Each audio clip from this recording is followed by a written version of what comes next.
chicken biryani নে পঁইতাচোৰাৰ বিৰিয়ানী জুৰুদৰ দিল্লী দৰবাৰত বিৰিয়ানীৰ নামত এয়া কি বিৰিয়ানীৰ নামত গ্ৰাহকক খুৱাইছে বৰবিষ এয়া কি খাবলৈ লৈছিল চিকেন বিৰিয়ানী আৰু বিৰিয়ানীত ওলাল এয়া পঁইতাচোৰা জুৰুদৰ দিল্লী দৰবাৰত সংঘটিত হ'ল এয়া আচৰিত ঘটনা তাৰ পাছতেই লাগিল হাহাকাৰ ঘটনাস্থলীত উপস্থিত হ'ল গীতানগৰ আৰক্ষী গ্ৰাহকৰ অভিযোগৰ পাছতেই বৃহস্পতিবাৰে দিল্লী দৰবাৰত খাদ্য সুৰক্ষা বিভাগৰ অভিযান এতিয়া দোকানখন খোলাইছোঁ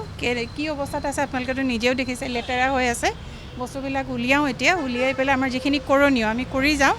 আৰু আণ্ডাৰ শিডিউল 4 আমাৰ ফুড ছেফটি এক্টত যিটো মেইনটেইন কৰিব লাগে সেইখিনি অতি কৰা নাই দেখা গৈছে আৰু আজি চেম্পল লোৱা হ'ব সিহঁতৰ গুণগত মানদণ্ড কেনেকুৱা বস্তু ইউজ কৰিছে কি ধৰণে ৰাখিছে এটা চেম্পল ল'ম অতিকৈ অস্বাস্থ্যকৰ পৰিৱেশত খাদ্য প্ৰস্তুত কৰে ৰেষ্টুৰেণ্টখনে খাদ্য প্ৰস্তুতত ব্যৱহাৰ কৰা প্ৰতিটো সামগ্ৰীয়ে অতি নিম্নমানৰ দিল্লী দৰবাৰৰ খাদ্য প্ৰস্তুত কৰা স্থানৰ পৰিৱেশ এয়া